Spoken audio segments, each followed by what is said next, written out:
బిడ్డా, ఈ రాత్రిలోగా ఇది విను. గురువారం ఉదయానికల్లా ఒక శుభవార్త నువ్వు వినేలా చేస్తానమ్మా.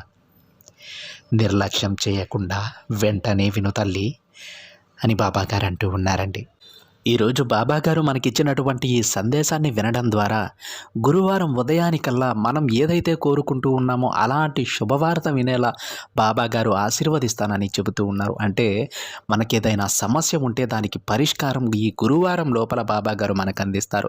ఈ విధంగా ఆ సమస్యకు ఒక పరిష్కారాన్ని బాబాగారు మనకు చూపించి దానిని మనకు శుభవార్తగా మారేలా బాబాగారు ఆశీర్వదిస్తారండి. నిజమే కదండి.